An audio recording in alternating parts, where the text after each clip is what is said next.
Hi, this is Rodrigo Flamenco from Frame Freak Studio, and this is the Creative Hustler Show. Today, I have a special invited here. His name is Brett In. He founded a company called Ground to It LLC. He also made a book series called Beasts of Olympus and was the lead designer of Slugterra on Disney XD. He has also worked with companies such as Disney, Dreamworks, Riot Games, Henson Shop, Marvel, Penguin Books, Scholastics, and way more. So pretty much he's here to share his experience. So welcome, Brett. Thank you very much. Thanks for having me. First of all, how did you get started into all this art? Was something that you were doing since you were a kid, or was something that you pick up later in life? I definitely was drawing all the time since I was a kid. I think it started out is I got really bored at church, and I would draw on all of the programs from the church, and my mom started slipping me paper and better pencils, and just seeing what I could come up with. So it kind of started there out of just sheer boredom of being that young. Um, but then beyond that, like it took me a while to re-find it after high school. I thought it was too childish and like, oh, I got to grow up and go off and do other things. And then it wasn't until I was about 26, 25 when I was like, boy, if I don't try to restart this, then it's going to be a lot harder for me. So I didn't go to art school until I was like 27 years old, and I paid my own way and everything because I didn't really have family help or anything like that by that time. Um, so it was a weird journey to kind of get into the whole art scene and everything. And I went to 3D animation school, so I didn't even go to do 2D art. So I was a 3D animation programmer, and so I got my first job as a 3D environment artist doing textures and everything. So it was very different than where I'm at now. So long journey. Uh, it's so nice that you mentioned this, but because uh, something that I see on many people who are starting into this path is Mhm. that they have maybe not so much of a realistic timeline of what their life was going to be. I see that there are many young people at 18 or 20 that think that once they are 30, like it's over, like life is over or something like that. Right. And I'm 32. And to be honest, I was one of these guys who felt like, oh, I have to make everything happen in my 20s because at 30 it's over. And I'm 32 now, and I feel like the same. And as younger as I felt back then, I can even do more work, more focused work than I was able to do back then. Right, And you right. start like at 27, which now I think like 30 is still young. Like there are people doing amazing things at 40 or 60 years old. Oh How do you yeah. see that happening? Well, I think it's a very common thing. I went through the same thing as well in my 20s. And I think it's kind of what we're taught is how do I get from point A to point Z as fast as I can. So you're either doing it ego wise, saying, I've made it, look at me now, and I proved you wrong, mom or dad. Whatever your decision is, you think it's just how to get from A to Z. And I think once you get a little bit older and you start to realize that everything's a gray area, nothing is black and white, you start realizing that the the journey is your destination, not the Z and not the A. It's everyone is going to start and finish somewhere differently, and it's really about how all those things kind of come together.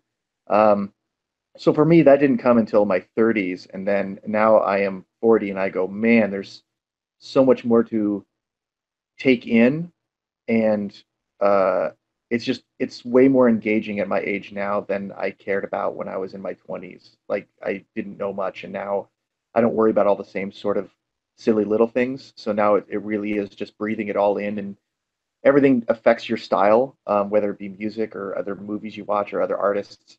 So I kind of take it all in now because it's all part of who you are, that each day journey. So it's my life is way more relaxing now than it ever has been before. When I cared so much about how do I get that thing, how do I get to the next part, how do I the portfolio, and now it's like enjoy yourself.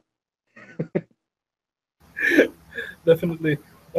Also, what's that made you retake that 26?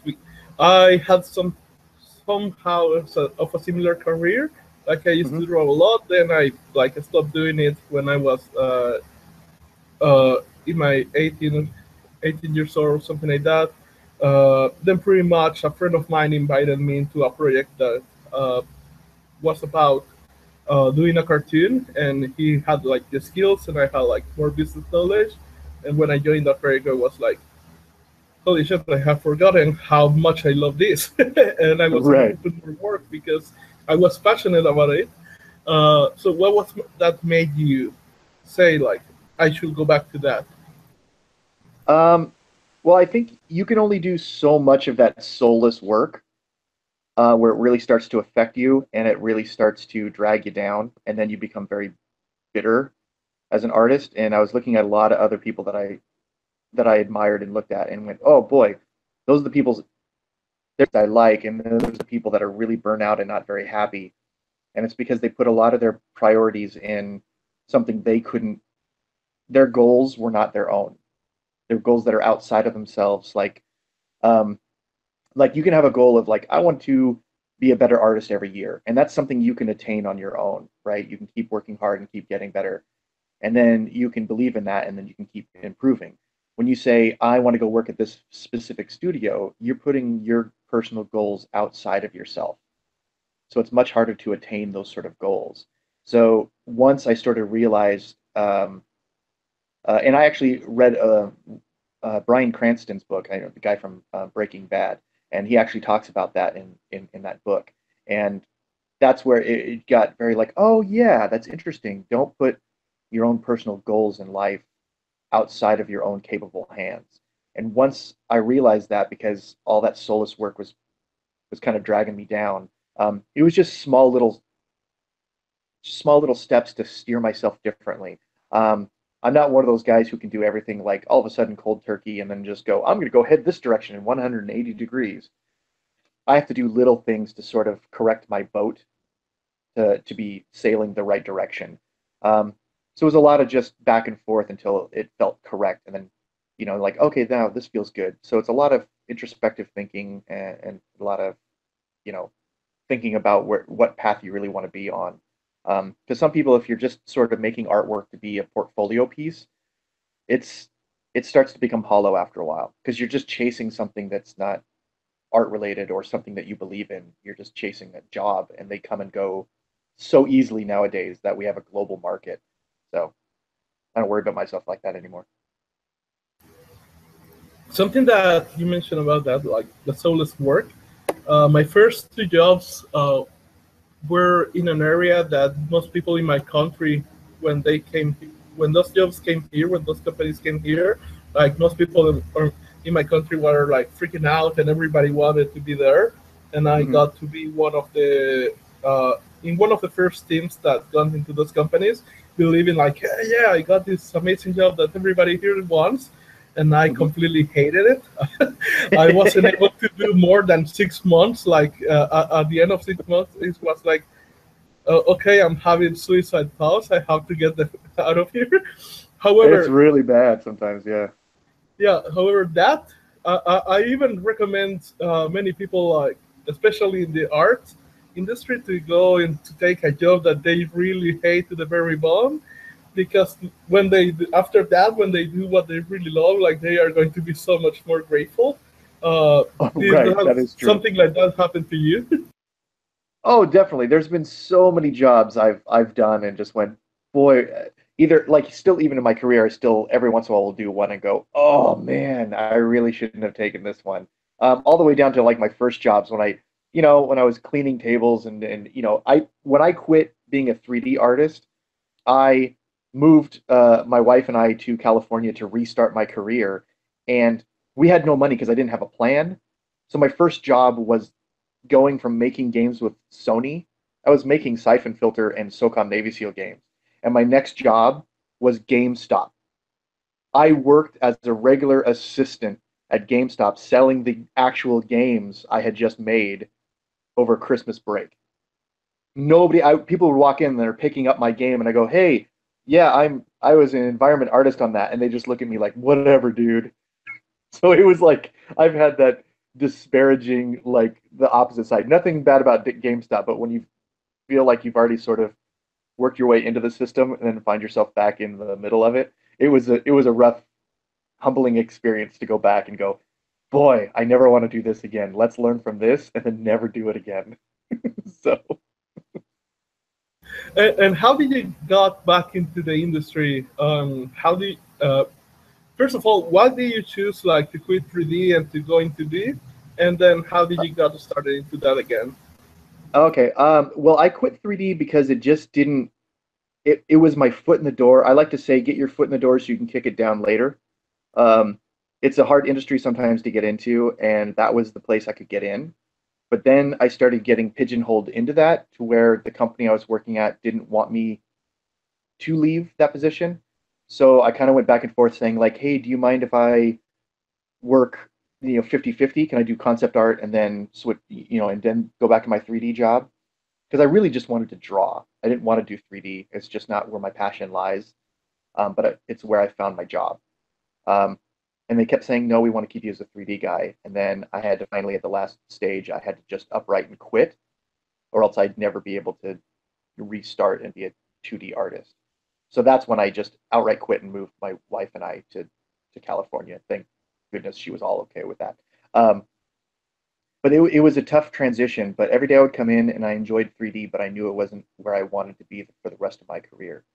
So again, it was that journey part where it's like, boy, I learned a lot, but I also learned what I don't want to end up doing for the next 40 to 50, the 3D side. So that's why I transitioned. And I went to Noman School of Visual Effects. And because I didn't have any money, I worked at GameStop and I answered all the phones at Noman. So if you were around Noman around 2004, that was probably me on the phone saying hi. And then that would got me classes at the school because I interned there and because I didn't have any money to pay for it. So I had to find like little tiny things to sort of geek the system into getting what I wanted out of it. And then that led to my first job to where with David Levy, who just went on his own now. But he got me my first job at Spacetime Studios in Austin, Texas. So that was our next stop after that, after LA. And now with with the internet, as you mentioned, pretty much jobs are going global. Like there is a bit less of a stability when it comes to that, but also there are many new opportunities that are coming up from that. How do Mhm. you feel that it has affected like the whole industry, all this? How the internet has affected the industry? Yeah. Oh, boy, it has affected it in some profoundly great ways, and in my opinion, some profoundly bad ways. I think that when you get instant gratification of people liking your post or talking to you, I see a lot of young people who equate that to being good, when in my opinion, that is just internet likes, and that doesn't mean very much to art directors or producers or the studios. So I think I think it creates a false sense of grandeur about your abilities. I learn very tough ways where you put your stuff up on the wall and you get it torn down of why'd you make this decision, why'd you make that decision. So I think the internet is good in some ways, but I think you also need a healthy dose of getting your butt kicked. And a lot of people are really scared of getting their butt kicked, but that will happen in the studios. That will happen when you're getting paid to make art because you're paid to make what they want, not what you want. And I think there's a big difference between you making, all the little side stuff and you're like, oh, look how good I made my portfolio. But it's like, but until you're paid to make exactly what they want, it's a different story. But on the plus side, I've seen amazing artists all over the world instantly, faster than anything else, like just buying the art of books that I used to be able to get, just through the bookstores. Now we have Tumblrs and Instagrams and all this cool stuff. Um, so it's amazing, but also daunting because I talk to other artists, and when you see so much talent all over, it can be sometimes it stops you in your tracks and go, why am I even trying anymore? There's so much good stuff out there. I should just stop now and do something else. I could be a banker. Um, but I think that it's just, it's how you take that as inspiration or like a knockdown. So, and I think as artists, we always do that pendulum swing where it's always a roller coaster. So you'll have those highs and those lows, sort of figure out how your brain works and go, okay, yeah, it's a low day. Just write it out until, you're inspired by what you see instead of just feeling bad that you have so much longer to go. Um, so I think the internet is a powerful tool. Um, most of my art jobs come from my Instagram account. So um, it's great in that for me. Art directors will contact me through that going, hey, I saw your stuff. I want to work on this project with you. I couldn't have it any other way. So that's amazing. But it's also a time suck. Internet is a huge waste of time. And I think it really takes a lot of personal effort to not just get online all the time and waste your day away with memes and cats and stupid stuff. So it's a double-edged sword. Definitely. Uh, I had already felt that because Facebook became like a great tool for me for networking. Now it has become more Instagram and LinkedIn, but in the beginning, Facebook was like my biggest tool for networking. So yeah. you can imagine how that could go into Mm-hmm. the wasting time and also like getting things done. Uh, And it fools you. It fools you into it. And all of a sudden you realize you just spent 25 minutes. You're like, what? How did wait a minute. I just came on to check my status. And then all of a sudden 25 minutes later. So it's one of those things I always try to keep aware of. yeah. Also, you were doing like work for studios and things like that. What made you take the decision into forming your own company? Well, I fell into it a little bit by accident. So I was working at studios and then I started taking on freelance. And I made my wife, like I said earlier in the in an interview, I kind of made my wife move around a lot. And after we moved 8 times in 7 years. And that's when I decided that I think I wanted to stay put and I didn't want to do that to her anymore. So our last move was to Los Angeles. And I said, you know what, let's just do freelance until I find the right fit at a studio. Because I just got tired of us moving around because we didn't ever feel like we belonged anywhere. It was just constant movement. And so it was just supposed to be a short-term thing until I found the right group or the right project or the right, company that I wanted to work at with. And I just kept getting freelance. And then I started going, well, we'll just ride this until nobody wants to hire me again. And, and then it just kept coming. And it was like, oh, I guess this is working out. Maybe I should start my own company because, oh, all right, let's just see where that goes. Because certain companies only want to hire between company to company for legal reasons, and some only want to work with a freelance artist. So I set up my company so those companies could choose whether they want to work with me as a company entity or me as an individual. So it really was just a two-part solution to the problem. So that's kind of how I came up with it. It was very organic and sort of just as it happened, like, okay, let's try this next and let's try this next. And then it sort of worked out. And that's kind of how I take it now. It's like, boy, I'm going to do freelance until the right company and the right group comes. Then I'll be like, oh, I'm going to go do that with them.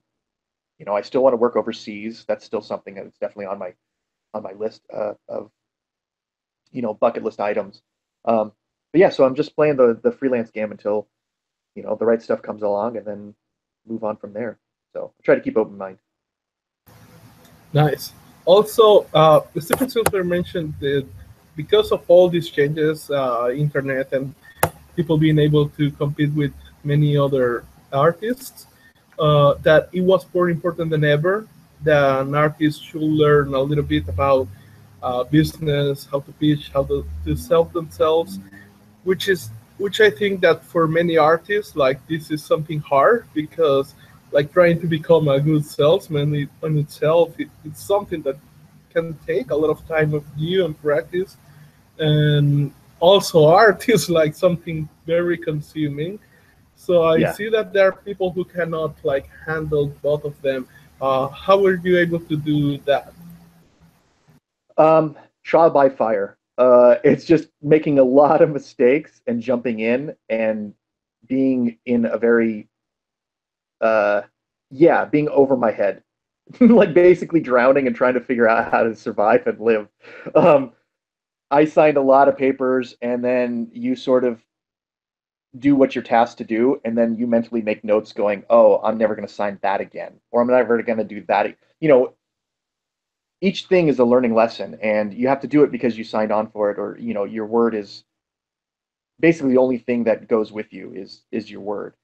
So if I sign an agreement to say I do it at this price, and then they start butchering my hours, I go, boy, I'm never going to sign that type of business sense again. I'm never going to do that again because basically I'm making $2 an hour. So that doesn't make any sense. So then I started changing the way that I would sign contracts with people or projects or say put little stipulations in there. But it's all learning as you go. I had no idea when I started. The first thing I did was just ask my other friends, like, how much do you charge an hour? And then most of them wouldn't tell me. But the best advice I got is figure out what you think you deserve an hour.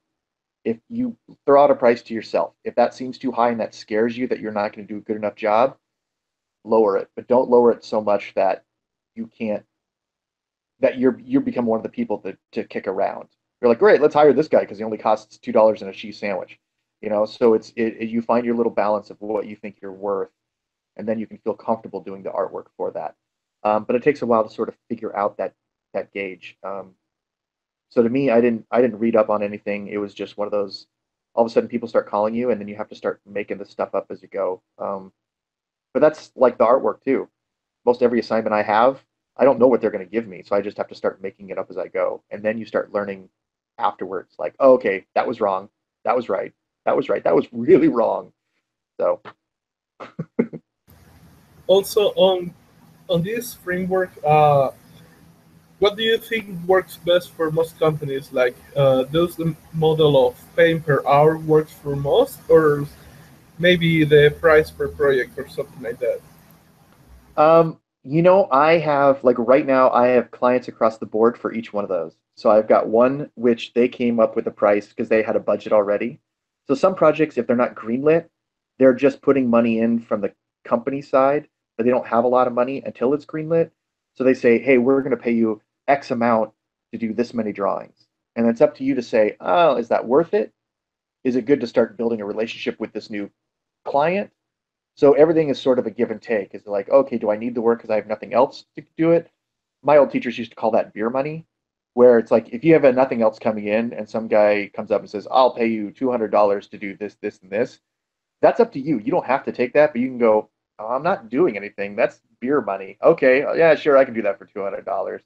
Um, but it's all supply and demand, right? So you can say no to that, which no is the most powerful thing as a freelancer to say. No is the most powerful word ever. Um, but I have, one client will pay me by the week. One will pay it by contract, like I'm going to pay you for 6 weeks of work, and it's going to be this amount of money, and you're going to work this many hours. And then some it'll just be, hey, we need 4 hours. We haven't figured out what this character should look like.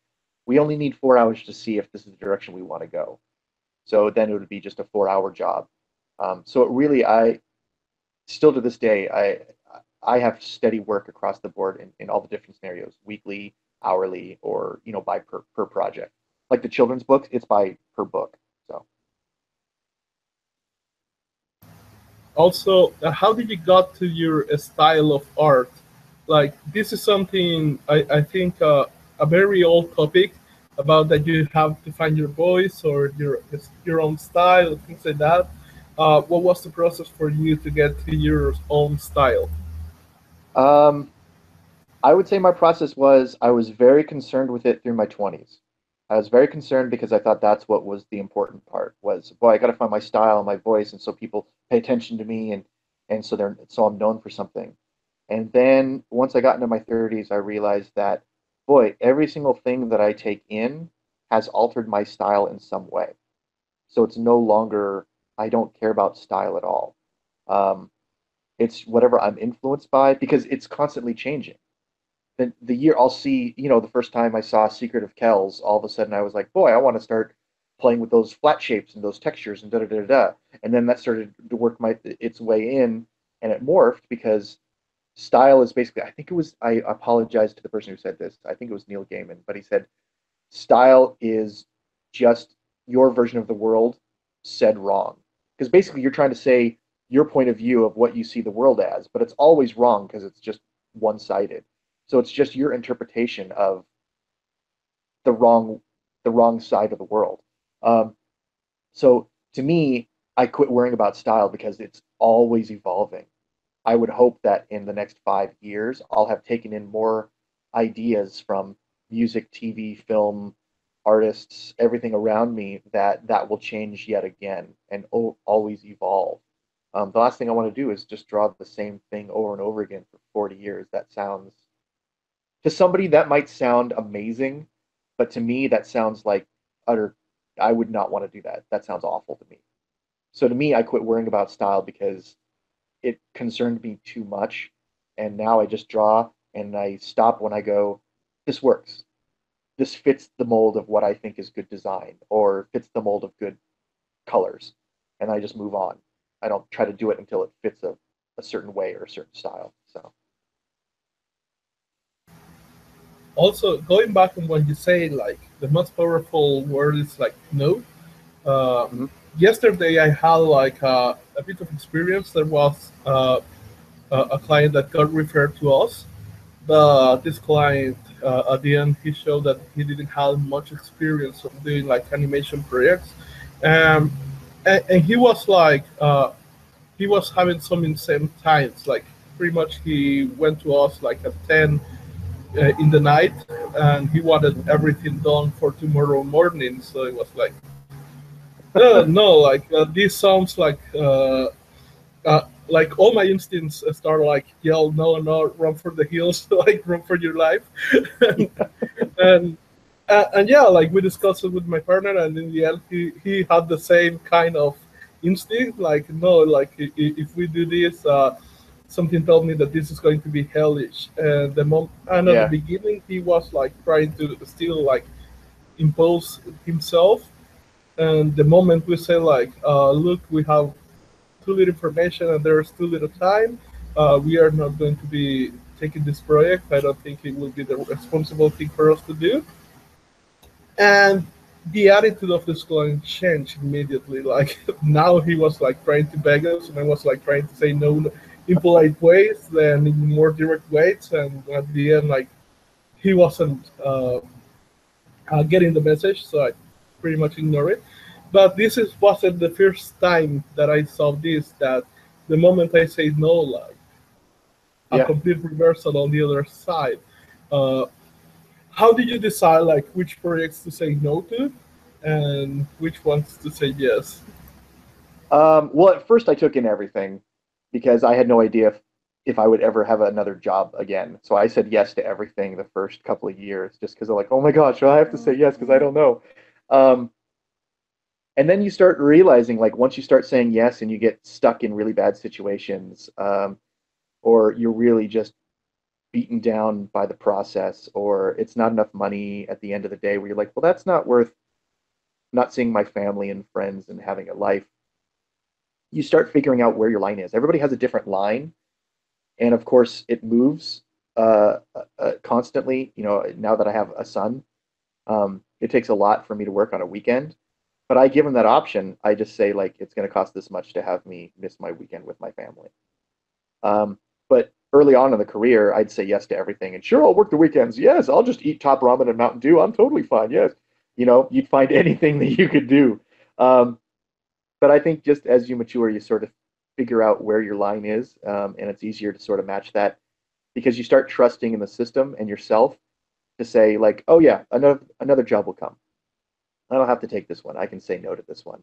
And it becomes very liberating once yeah, it's kind of like a business spidey sense. You start to get that little tingling spidey sense thing going off, and you're like, this is not ending well, and it's not starting out well. This is just better for everybody to leave right now. Let's just call it. So I've done that plenty of times, and then you sort of just work yourself through it because you know you said you'd do it, and then you just go, never doing it again though. Yeah, I had this talk when I was in Poland with a friend. He had the same problem as me, that we got this tiny voice, like this really tiny voice which I never felt, saying like, this smells really bad, don't do it. But then like my head goes like, "Oh no, you're being paranoid. Don't worry." And then that tiny voice was right, and it's been like really hard for me to start like listening because it feels so small, like inside your head. But Right, and usually that small voice is usually narcissism and the one that's telling you that you're not good enough and not smart enough. So we train ourselves to not listen to that little voice because we're not supposed to, right? It's the bad side of us. And then every once in a while he does say something smart and you're like, "Really? Now I'm supposed to listen to you? I don't know." yeah, and when it comes to clients, like, well, there was I just started like realizing that there were many situations where that voice was starting to say, "This smells bad. Don't do this." And I was like, "Ah, you're being paranoid." And then, "Oh, you were right. Yep. Sorry." Oh, also, something that I wanted to ask you is that whenever you see people trying to start this path, this on art and creativity, what is the most common mistake that you see people doing that they do not realize that they are doing? Ooh, that's a good one. I would say one that I see most common, and it's because schools also teach it because they have to. There has to be a grade associated with it. But I think everyone builds their portfolio towards getting a job instead of building a portfolio towards the art they want to do. And I think it's very easy for me to tell when somebody is just going through the motions of making portfolio pieces. Here's my turnaround. Here's my prop. Here's my background painting. Here's my da da da da. Instead of making artwork they believe in, the job can end up finding you for what you make. But when you're just doing everything for a job, it's pretty soulless. And art is the marriage between art and design. So it needs to have a soul. It needs to have a point of view from the artist.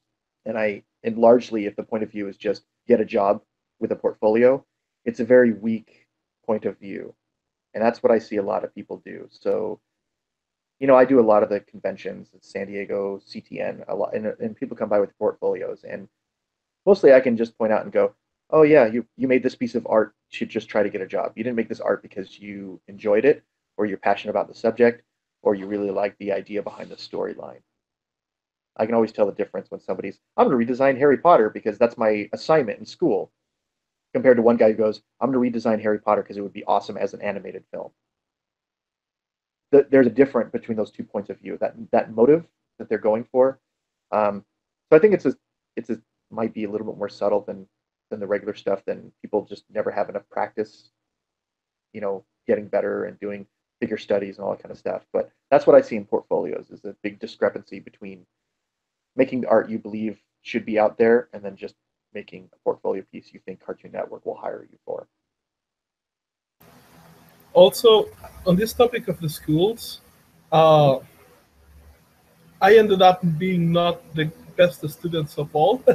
I ended up learning that I learn better when I find somebody who already knows what I want to do, and then recruit from them, being through the internet, interviews, mentorship, whatever.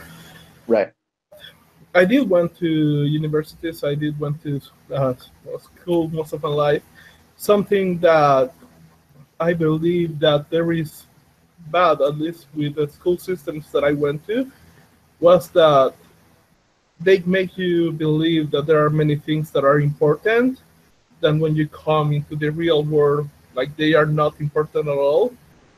Yeah. And there is like this frenetic nervousness that they get in the head of the students that should not be there from my point of view. What You're are the right. things that you saw in school that are actually harming more the students than doing them better? Um, Boy, things that are harming students more than. Um, well, I think they make students take a lot of classes that I don't normally believe in. But a well-rounded education is good. So I'm actually talking through my answer. I apologize. um, I would say not enough is given at the schools of things that don't need talent, that don't actually need your real ability, skill wise. You always got to learn more figure drawing and digital painting and all that kind of stuff. But, really your personality, who you are, how you interact with other people, respecting other people, meeting your deadlines. There's other things that I've realized that have been far more important uh, than my portfolio or the way that I draw. I get hired on multiple jobs because I'm on time, I'm not a jerk, I play nice, and I try to give the client what they want.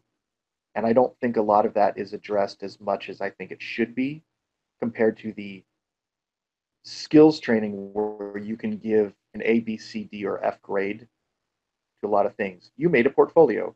You made your short film. You made, you showed up to class and you did figure drawing or, still life. There's a lot of skills that I think should be incorporated in schools that I don't think. And it's the stuff, it's like the business side. It's the other side of being an artist, which is who you are is just as important as the art that you make.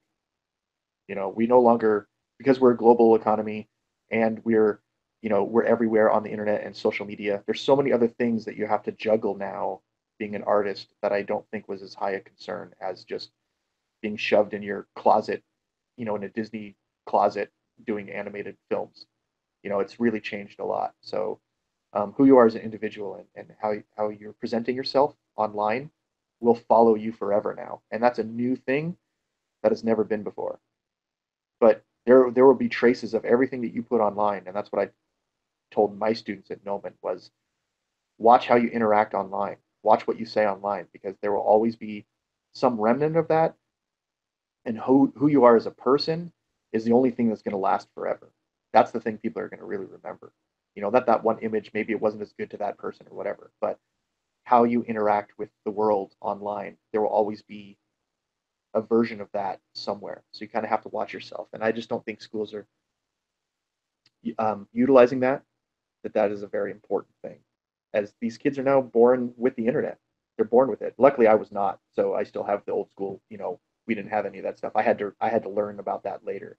But now that they're born into it, it's very important to kind of know what you're saying to the world forever. So there's a record of it. Yeah, I'm glad that I didn't grew up with that either because I did some pretty stupid things when I was young. But I'm glad that they are not in YouTube. Of course, we all did stupid stuff. We all did. We just didn't have the opportunity to just put it out for everyone to see. And yeah, I'm so glad. Yeah, and I could see myself like, oh man, like if I had a Snapchat or YouTube back then, I would have totally done that. So I'm glad that I Right. didn't. Uh, Also, on ways to learn all this from the internet, do you have some portals that you recommend to learn art, to learn all these skills online? Ooh. You know,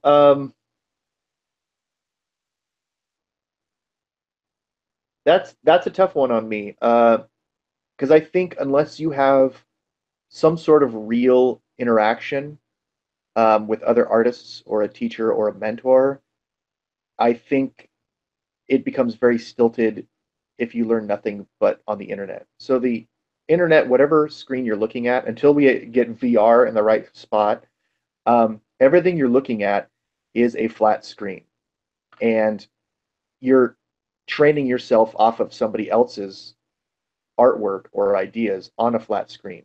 So your artwork tends to look flat and not very dimensional in any sort of physically. Um, so I always say that hub wise, you can go to any of them, right? There's always YouTube videos. There's Noman. There's CGMA. There's Oatly Academy. I think everybody has a podcast now on the subject. So it's whoever's voice you like or whoever's interviews are going on.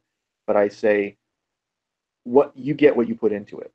So however much practice you put in, but also going to a local place to figure drawing or a local school to do continuing education, I do believe that we learn better and more a rounded approach if we're around other humans instead of just a computer screen. So whatever hub you go to, and I really do think most of them are the same. It's just how you, if you need deadlines, do like a CGMA. If you don't, and you're really good at staying on task and doing projects, then you could do it on YouTube or whatever, or Gumroad digital videos and stuff like that. So to me, it doesn't matter that it's just getting real world interactions. I think is very important as well. But it also goes right back to my old approach of like who you are is important. So when you're training and you're talking to other people and you're seeing how somebody actually is turning in space is different than a flat image of somebody just standing there. So to me, it's just have well-rounded, be well-rounded. Don't just draw from a screen or learn from a Nice. screen. Also, you had experience with 3D. So on 3D, like with the difference of 2Ds, like in 2D, you can just draw things. In 3D, it's like more technical process, like building a building or something like that. Right. But when it comes to VR, when I was in Sweden, I had experience of like testing a VR set, and it was like being able to do drawings on 3D, like directly, and it was like, holy shit, like this is different. This is way different. How do you think VR is going to be affecting the whole industry of animation, illustration, and all this? Well, it's interesting because I have these debates with some of my other artist friends, and we'll be talking about this. We'll have beers at Comic-Con and talk about this all night long. But I haven't seen, I think that there's more of an opportunity for education than I think in entertainment. I think that you need a lot of people to invest in the setup to experience a film in that sort of setting. It's going to be super expensive to like run through that. So to me, I don't see as much as a storytelling. For me, just me. Some other people are far more reaching than I am, but I think school-wise, I think it could be awesome.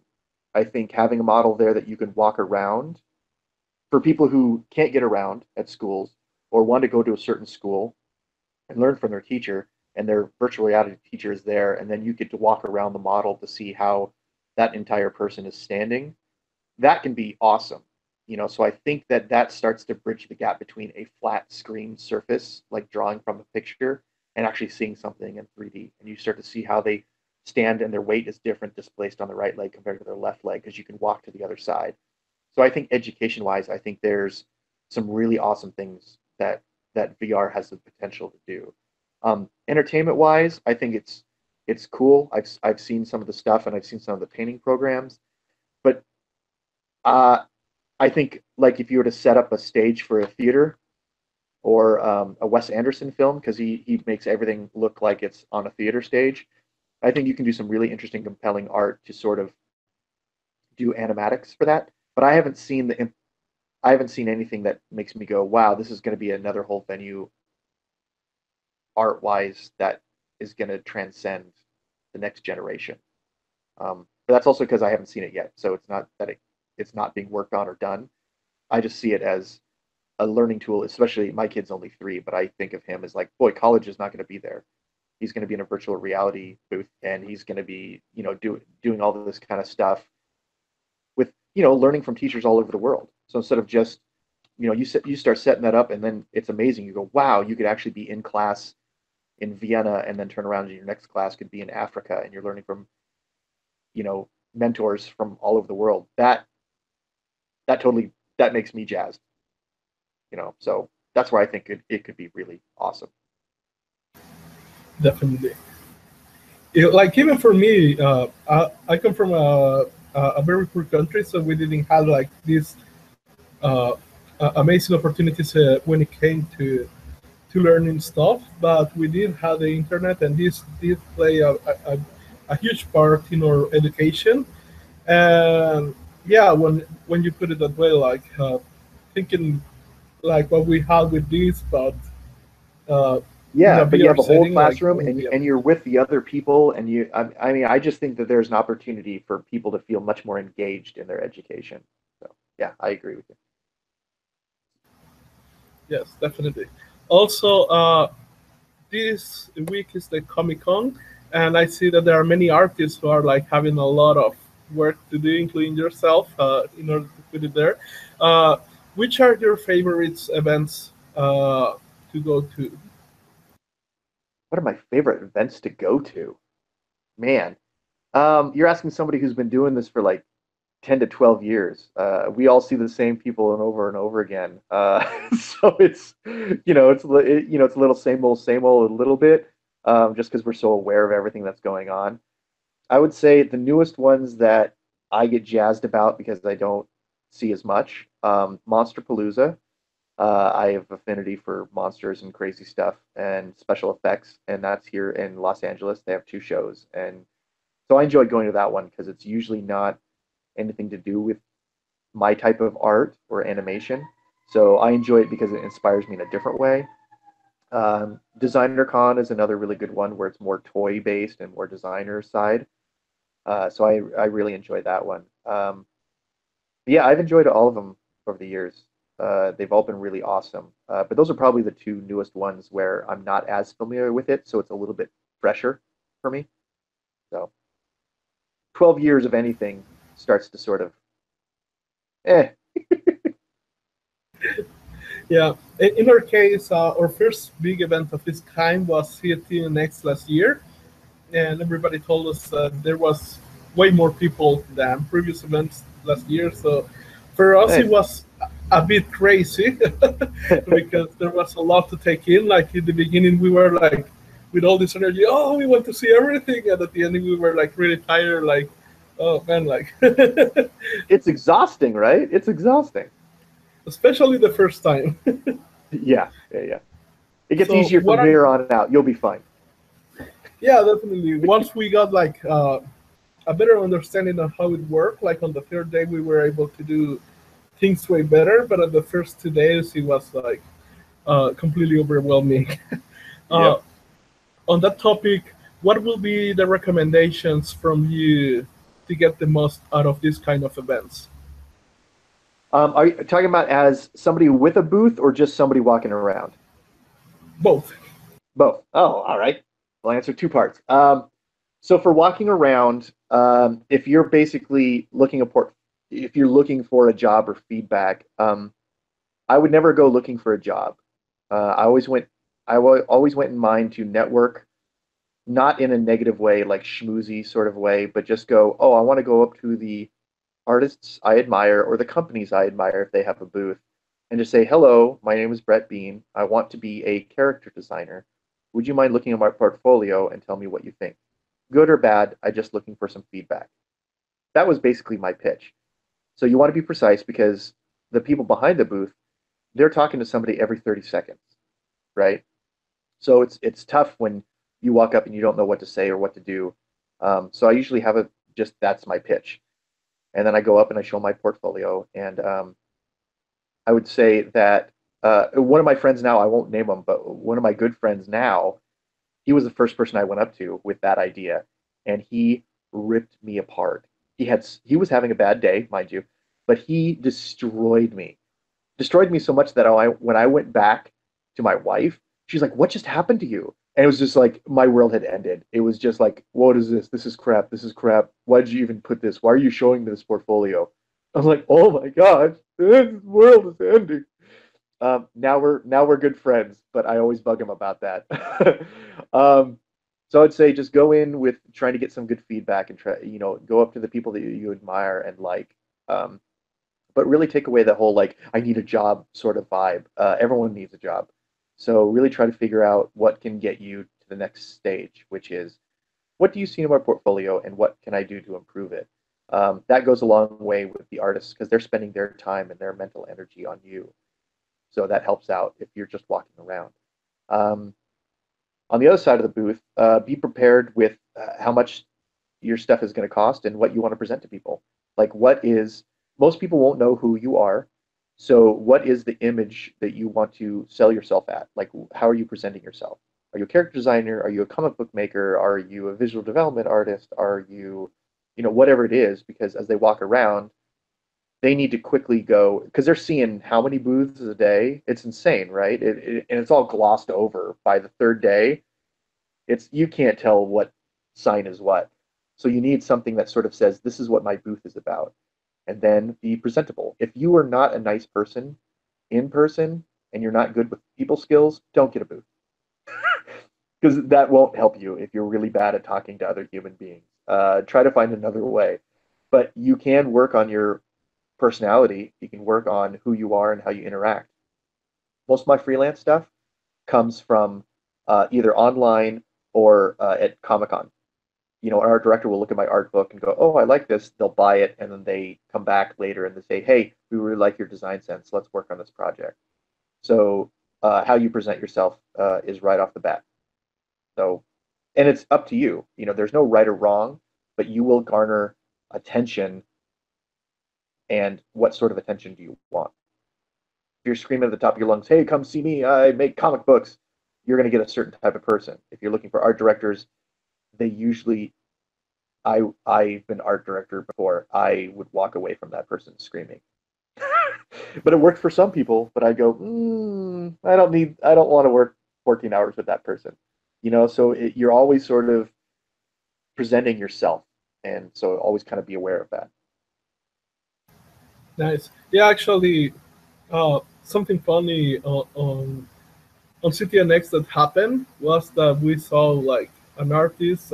He was a young man, but apparently he got like a some not so good criticism on his portfolio, and he was like melting down, and his mother was there and trying to cheer him up, but he was like completely melting down. And for us, it was kind of a bit funny because uh, being from this country, like many people here believe, like if you do art, like pretty much you're done. Like you're not going to have a life or things like that. It's pretty extreme. And I remember that when I started like getting into entrepreneurship and things like that, I was still like kind of doubting. And then I read, I think it was an article about like the worst fears for people to do something like this.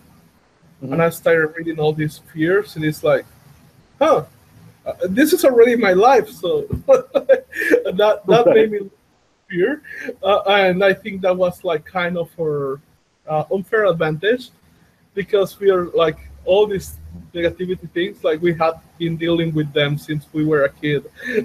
Nice. Also, uh, this is a question that I like to ask all the people that I interview, and it's a hard one. Okay. Let's say you wake up and you are in a whole different dimension. Pretty much, you have all your knowledge, all your skills, but nobody knows you, and you have $500 in your pocket. What do you do then to get to this position as fast as possible? Hmm. So I have everything that I've already got, and only $500. Yes, but nobody knows you. Like pretty much, you know, your professional network is gone, I your reputation is gone, and you have to start from zero to get that done as soon as possible. all right. Well, the first thing I would do is I would go on all the forums that are free. So set up your online presence, Instagram, Tumblr, Facebook, MySpace. Who knows? Maybe glitter unicorns are your thing. I don't know what it is. But I would I would start with the free stuff that you can get away with. Especially if I only had $500 to my name. Um, and then I would start building that up. I would start going to forums and I would start giving uh, I would start asking questions and talking to people. I am not a big proponent of, when people get online and they start giving you critiques on other people's artworks for the sheer sake of saying it, like, oh, that reminds me of blah blah blah, and maybe you should have made it more blue. To me, that's just silly garbage on the internet. But if you start engaging people like, oh, I really like your use of color, da da da da, you start a dialogue with other artists, and that can start building up their knowledge of you and following back when you act smarter online. than just sort of giving your 2 cents to somebody else. Like, this is what I think you should be doing with your artwork. So I would start engaging online with other artists because all of that is completely free. And then I would spend my $500 on beer. Um, no, that's just so that's where I would start, and then I would start because I'm in Los Angeles. If I get to choose where I'm starting out with my $500, is I would spend probably $100 of that to make a bunch of portfolios and start walking to all the studios and handing them in and talking to people, and then I would go to CTN and I would go to other animation industry things and start having my portfolio and showing it around and showing that I am uh, hopefully likable, and that I will listen to the critique, even if I don't agree with it. If you sit there and take the critique instead of saying no or come up with an excuse, I hate that. Nothing will turn off a professional if you ask for a portfolio critique and I start explaining what I think is right or wrong and trying to help out. If you start coming up with excuses and trying to cut me off, nothing will get me to just stop and just like, no, I'm not going to answer any more of your questions because my role is not, I'm not your mom. You're not supposed to give me excuses of why something doesn't look a certain way. So that would be the first thing for me is if I show up my portfolio is you take the critique because that's your job. You ask for it, just take it. You don't have to agree with it. You can go home and lick your wounds. That's what I did with my other friend. I didn't say anything bad to him. I walked away just going, oh my gosh, I am that awful. Why did I show my portfolio? But you don't do that in front of other people. You just write it out. And that's why I have the $500 for beer money. That's forget money. That's make you forget the bad comments money. So that's what I would do. That's how I would decide how to roll, and then just keep doing it until people start paying attention. Sooner or later, one person picks up. Like my blogger, I think I had 3 people. My wife was one, and I was literally 2 other accounts that I had liked my blog. That was when Google Blogger was around. And those were the only 3 people that were following my blog, I think, for the first 6 months. So, but then it just sort of builds from there. And so it was my wife and 2 of my own email accounts. And then it just, people start paying attention. So it's a long game. There's no quick, easy button like make me insto famous or make me money or give me a portfolio. It takes a lot of time. Yeah, something that kind of funny to see. I think we have an advantage because we didn't grow up with it. Is that I see people that are younger, like getting frustrated because they only have like 100 followers on Instagram or 300 followers on Instagram. It's like there's 300 people putting your attention in you. Like we didn't have this. Right, right. Yeah, Oh, and so but the internet gives you instant gratification, so you have a weird sense of what it should be because you can look up anything or Google this or do whatever, and you get instant gratification. And this job is not instant gratification; it's a lot of hard, long, slogging work. But also, the artist next time they say that to you, you just say, you know what, that those 300 people, in my opinion, but in Brett's opinion, those 300 people don't really mean that much to you at the end of the day. You're trying to make artwork you believe in. People will eventually find you if you're making art that you believe in. If you're making art to just get more likes, that's a hollow path to go down. Make art that you believe in, and you'll eventually get the likes. So you're chasing the wrong thing. You should be chasing what's inside, not those hearts. yeah. Also, is there any advice that you would like to give to people who are starting out in this path that we haven't talked about into this interview? Um, no, go do something else so I can keep my jobs. No. I would say that as long as you're prepared to put in the work and effort, um, it is not all smiles and happy times. But if you're prepared, it's a long-lasting, awesome career.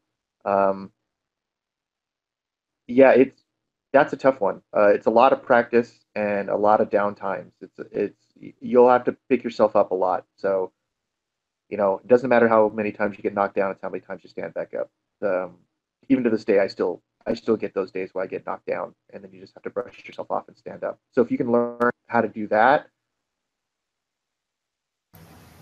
Yeah, actually, I started reading about the Stoicism and Seneca and Marcus Aurelius a lot to try to Hmm. increase, like, try to be more aware of having more mental strength and emotional strength, because I think this kind of work that's mostly about. Like, I know people who are doing way harder work than us, like people who have Oh yeah. worse jobs than us.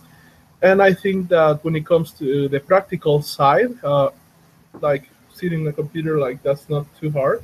But on the mental and emotional side, like whoa, like Yeah, it's tough because you're putting yourself out there, and you're putting a lot of you into a piece of artwork. It's kind of why I understand why actors are so narcissistic, is because they're literally the artwork. So they're always having to concentrate on who they are, their what they look like, everything. We get to at least make a piece of artwork and say, this is what I'm about, and you get to sort of disassociate yourself from that piece of artwork. But it's still the same. You're putting yourself out there, and so it's a mental game, and it can be rough, but it's very rewarding. But you just have to be ready for that. definitely. Thanks a lot for giving us your time. I really appreciate it. Oh, thank It you. has been really great having you here. I appreciate inviting me on. So thank you very much. So this has been our last episode of the Creative Hustler Shows. If you have liked it, then please click the like button on the YouTube video below, and also share these interviews with all your friends so we can start sharing the knowledge. Until next time.